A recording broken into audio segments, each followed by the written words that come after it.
Welcome home, everybody. This is this week's MiniPod. I know y'all are dying to hear what we talking about. Before we actually get into the topic for this week, if it's okay with my co-host, again, I'm Andrew Gillum.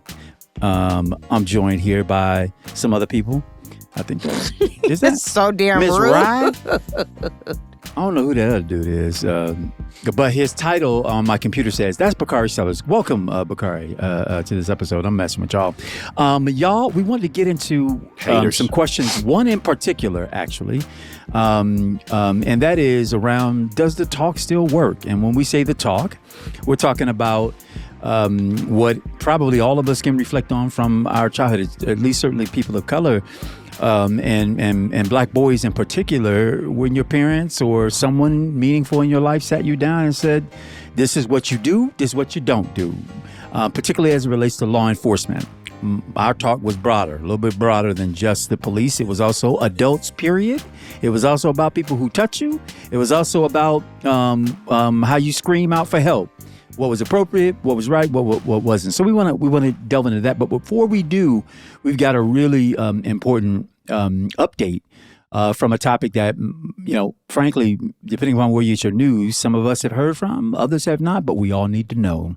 Take a listen. Hello, Native Land. My name is Gloria Ayo. So Tanzania was in the news a lot towards the end of last year. There were questions surrounding the election, which kept Samia Hassan in power, and reports of protests being met with heavy state response. Human rights groups and independent observers documented loss of life. 2 weeks later, President Hassan announced the creation of a commission of inquiry to investigate those who lost their lives, which does confirm that people in fact lost their lives. Now, some have questioned this commission, wondering if Samia should have been involved in selecting those who will be investigating. And we're still waiting on the results of that inquiry, by the way. Then on Tanzania's Independence Day, which was December 9, the streets were quiet. Public gatherings were limited. Even social media accounts of some activists rallying people to protest were taken down. However, the government and its supporters have said that reports of repression are exaggerated and driven by foreign influence. And only a few days ago, President Hassan apologized for the internet shutdown that happened after the election, saying it was a necessary step to protect national order. But what makes this moment so significant is not just what happened, but how Tanzanians are responding. On one side, citizens are defending the state. On the other side are those who do want to speak, but they feel unsafe doing so. And because the people are divided, they cannot collectively demand good governance. It is what happens anywhere when power is no longer questioned. But thank you so much, Native Land, for having me and for creating space for Africa in this conversation. Love that. I love just that. Angela. Yeah, I just wanted to shout out really quickly. We started following what was going on in Tanzania around the elections, before the end of the year in 2025. And I learned a lot, was just completely immersed in what was happening. Had some experts come on, including a woman who was a Kenyan observer, went over to Tanzania to watch what happened in the elections and nearly lost her life.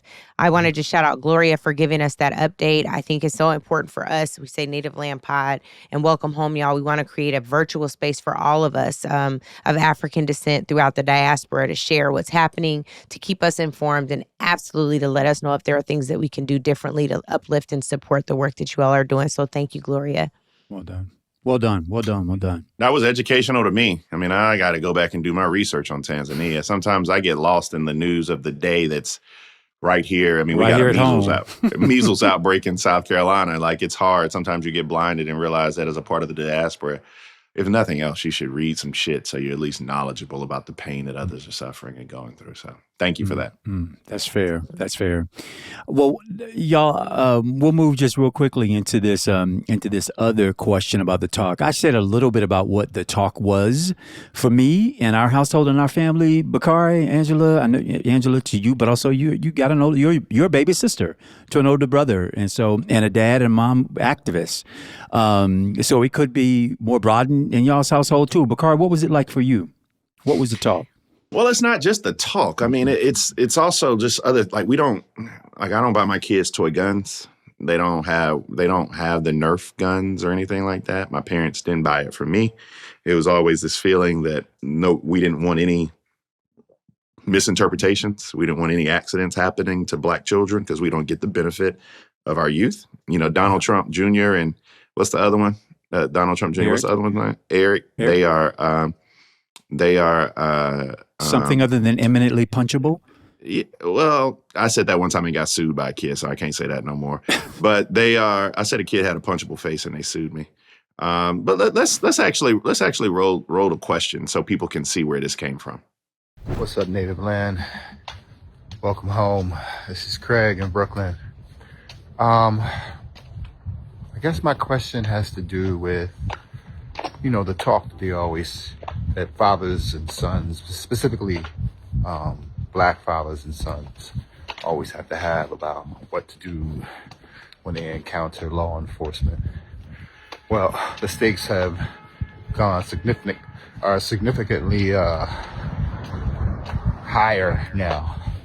I can't make heads or tails of what's going on. There's so many things coming at us from day to day. So specifically for the guys on the panel, what would you suggest how we modify that discussion that we have? I mean, I have a 15-year-old myself. So, I would love some suggestions on what you got to tell the young man. Thanks. Welcome home, guys. Now, good to see Andrew, you, Craig. Craig got off the Craig. stoop. I think the last time we saw him, he was sitting on the steps. You ain't got to lie, Craig. Let me say something that is somewhat the antithesis to this podcast, the antithesis to our upbringing, and the antithesis to what we echo a lot of times in our rabble-rousing, Matthew chair flipping over, shaking the kind of orbit that we live in. In my conversations with my children, as I would advise anybody to have, are very, very selfish. When dealing with law enforcement, your number one priority should be to come home. Period. I am overly focused on my children having interactions with law enforcement. Number one, that allows them safety to come home. And number two, transparency. I know a lot of times when people interact with law enforcement, the first thing they want to say is, fuck you, I'm an American, this is wrong, this is unconstitutional. You're already agitating the situation, you're escalating, ain't nothing about this de-escalation, don't get your hands on me, I'm an American, blah, blah, blah, blah, blah. And I know that people find some level of disappointment in these remarks because what we're seeing in our streets right now is anything but sane, is anything but sanctified, is anything but constitutional. But I'm very selfish when it comes to my children. And I tell them all the time, my number one priority is for them to come home. The best advice my dad ever gave me was when the police get behind you. This is a very South Carolina thing. It's not necessarily applies in big cities, but it may. We have a lot of dark roads. I was driving a Chrysler 300. And every time you get on a dark road, police get behind you. My dad said, call 911 immediately. So I would call 911. I would let them know that I'm driving, you have an officer behind me, and I'm going to a well-lit area. And I would pull up at a gas station or something like that. One, so they knew I wasn't fleeing. Two, so they knew I wasn't a problem. And three, so that I could do the number one goal of priority that my parents taught me, which was to come home. I think there's a place for protests. Yeah. I think there's a place for coming home. That last piece you mentioned on the dark roads, my parents said the same thing, and it was, except they said, slow down to a slow that is still moving, and turn your hazard lights on, so that they know you're not trying to flee, that you're not trying to escape and go somewhere. And Bakari, I don't think you are out of the normal when you say your expectation is selfish. Craig asking this question is asking for selfish reasons. Anything that I say in offering would be from a selfish perspective. In fact, I was going to say, first off, Craig has a son who he ought to be teaching us the lessons of what he said. When he said 15-year-old, I almost shuddered because I'm thinking, golly, I got an 11-year-old boy and girl, and I don't want them to be 15 yet. And I'm looking down the pike and knowing that that's coming. And for me, all of these talks, this one and the range of others, are always being balanced around not trying to rob them of their kid years, their youth, the stuff that white kids get without question, right? They can play with toy guns and water guns and all those kind of things, but I'm like you, we don't have them in our house. And if you bring one, you know something. Just like you don't bring white Barbies to my daughter for gifts. No, please, God, don't do that in my house. I get most frustrated by the world we live in when I think about all of the innocence that gets stripped from our babies, from our kids. I take my kids to the park on the weekends a lot. We just was there this weekend at the park, and again on MLK Day. And I'm remembering distinctly this one neighborhood park. It's a great park, very wonderfully treed, and that's something you look for when you outside in the summertime in Florida. But it's also populated by a lot of white families and older white folks who walk in the area. And I remember showing up. We were clearly not of the neighborhood. We had come into the neighborhood driven, and kids get out of the car. And as we're walking up to the park, people start to pause and they turn, and for different reasons, they're looking at us, obviously. And these two white women who were walking, they come to a stop and they lean down and they are asking my kids their names and where do they want to do when they grow up and all these cute, and she's just adorable and all this kind of thing. And all I could think during that interaction was, they're adorable now, and I'm just curious in your mind, when do they become a threat? When do you cross the street with your purse? When do you lock your door when you see them on approach? And I got angry. I sort of had this indignantness, and I think it probably showed in my interaction then with the two women afterwards. Because all I kept thinking about was, when do my beautiful boys become a threat to you? When do you call the police on them because they're in the wrong place, in the wrong neighborhood, they don't live here, and they're loitering? When do they stop being the kids who are just here for play, and now they are a dangerous element to society, at least through your lens? And I cried so hard in the car. They started playing ball, and I kind of went back, and I can still see them, but I was really angry by it. Because, and this stuff was going on in the country as well. And I think that further animated me around right, they're beautiful boys, and they're going to be beautiful boys when they're 11 and when they're 15 and when they're on their way into adulthood and so on and so forth. But I also know that society is going to at some point determine that their lives aren't worth what yours are, that they are by their very presence a danger. And it terrifies me. I know where we live. I know the neighborhood we live in. I know what I say to my kids about beating dark home. In fact, they don't even leave our street to play with nobody.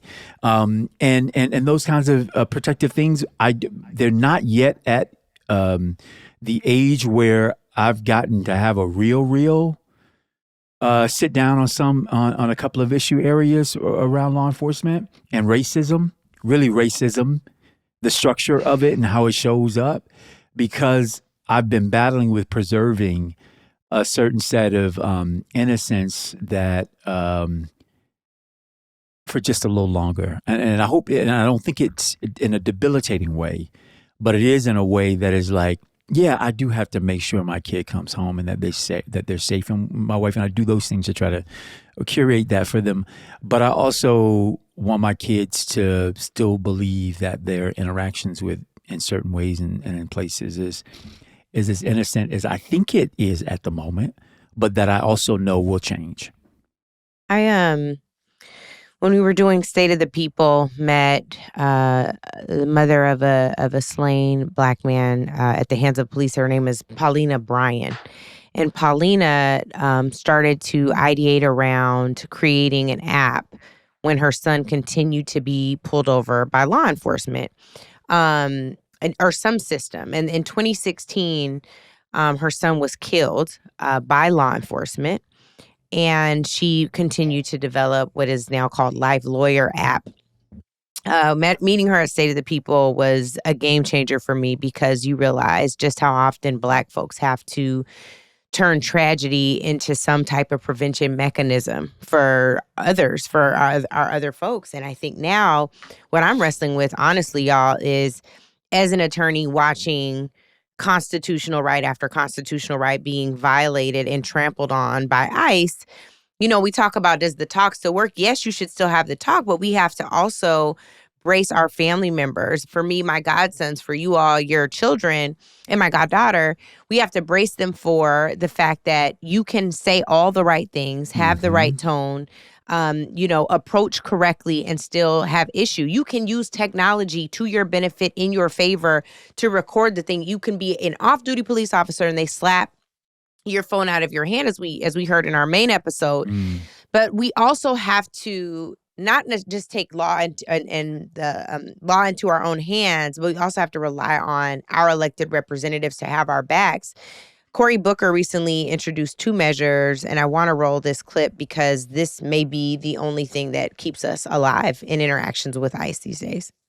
We must do more. The tragic death of Renee Good has brought into clear spotlight so many of the things the Trump administration is doing to make our communities less safe. But one of the most alarming crises are issues of training and accountability standards for ICE officers. The Trump administration has cut the training down from 5 months to about a month and a half. They have eliminated age requirements and are hiring recruits as young as 18 years old. They're putting people into training before their background checks are even complete. And so when you see people cut corners, people die. I'm continuing to lead new legislation that will bring further high professional standards and accountability to ICE officials. We must also set minimum training standards. We must ban the hiring of anyone affiliated with hate groups. We must hold agency leaders accountable. We must require every federal officer to wear a body-worn camera during public-facing enforcement actions and require that footage be preserved so that the truth can't be hidden or destroyed. What Donald Trump is doing is undercutting the strength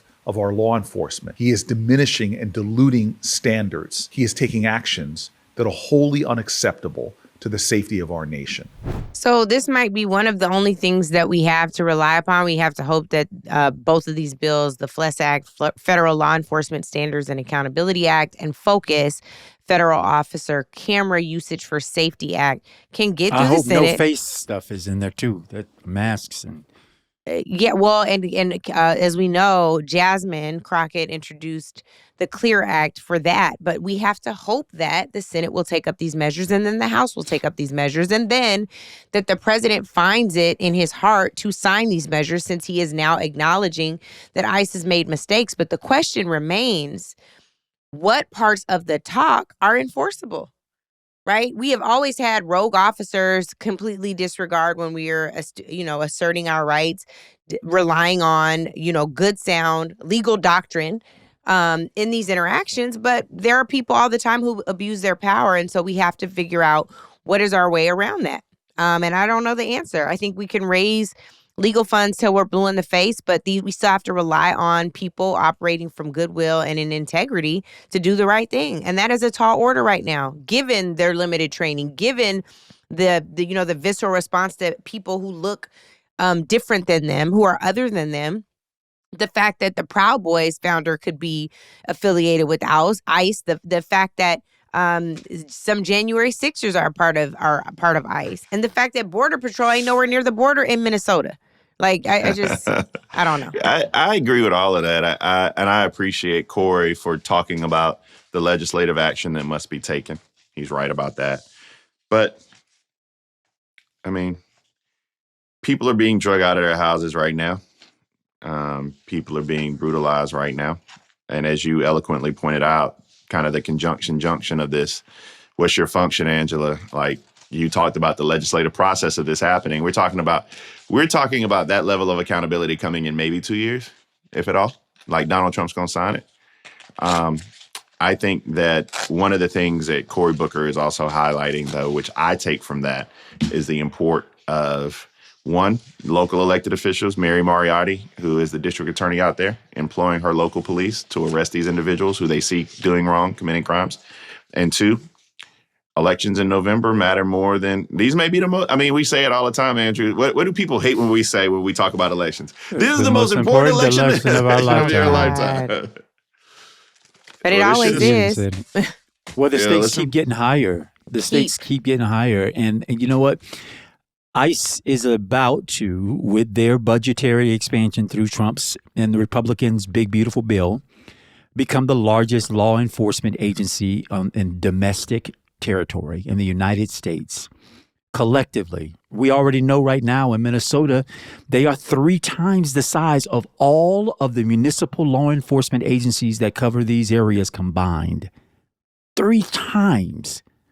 And unfortunately, that 3 times is not an expansion on the law enforcement presence of that area. They now have become the problem to local law enforcement. Law enforcement having to respond to scenes of havoc that have been created by other law enforcement.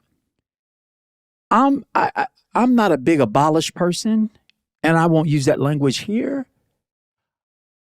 But as we know it, ICE agents and the agency right now that has been developed under the Homeland Security model and the Homeland Secretary after 9/11 does not work. This is one of those examples of where the wheel has to be broken. I am not saying that there should not be immigration enforcement in the country, but it has to be reimagined, because what has happened in this case, this is not an exception that 7 out of 10 of their interactions and then they're taken into custody are people who are legally here, who are not criminals. If 7 out of 10 is a fail, then your goddamn whole thing is a fail. You don't pass the class with a 30%. You don't. So if which tells me that this then is not the exception, this is the rule for that department. I'm glad you catch it. This is the institution. And so the institution is a failure, and it must be leveled. We can be inventive about what immigration enforcement within our borders looks like. We can be have standards and be tough on all those things and follow the process and have a great old bill that gets to that. But this agency does not work for the American people. 7 errors out of 10 attempts is problematic, and that is systematic. That is not an exception. That no longer is the exception. The exception for ICE agents and their record, the exception is getting it right. If they get it right, that is the exception. And that's too big a problem. Yeah, no, I agree with you, and I know we about to get out of here in a minute, but I would just say I'm glad you couched it the way you did, because all 3 of us are for, making sure that we have some semblance of order within our borders and not having open borders and all of those things, and having immigration enforcement. I do want to hear somebody say that and somebody has said it. I think it was what's my friend's name with the black name from Illinois, the congresswoman. What? She got the black name. Is she black? She's white. Oh, from Chicago. What I'm saying is that we should make sure that we impeach Christy now. That's all I wanted to say on the way out. I think Robin Kelly. Robin Kelly. Yeah. I think impeachment of Nome is symbolically a thing, but I want to admonish our Congress and the Democrats, who I hope will be in charge very soon, that first of all, if that heifer is still around, then it's already been way too long. All right. So this is a in your dreams while you sleeping and on your break thing to do. Get rid of her. But the problem is getting rid of her does not abolish the problem. That does not get rid of the problem. The problem, as has been exposed for everybody to see, is that the agency as it is now established and is operating does not work for the American people's interest, and it must be leveled. And we will go anew and create anew around an agency that is in service to our interests, to protect our borders, to enforce our immigration laws, and to serve the interests of the American people. But as it is established right now, it does not work. It has to go. Anything less than that is not a capitulation. It is a complete and total surrender on law and order in America. It has to go. And now we got to go. On that note, so do we. I was about to say, and now we got to go. So yes. Thanks for hanging in there with us, y'all. Craig, thanks again for the question. You set us up for other things. And so apologies in advance that we tear it along and tear it off. But thank you. It's a meaningful one. And I hope people are thinking meaningfully about it in their own homes and families and can share your experiences. Share them with us. We'd love to play your videos back around what you're doing, what the talk looks like, and whether or not you think it still works in today's day and age. Welcome home, y'all. Welcome home. Native Land Pod is a production of iHeartRadio in partnership with Reason Choice Media. For more podcasts from iHeartRadio, visit the iHeartRadio app, Apple Podcasts, or wherever you listen to your favorite shows.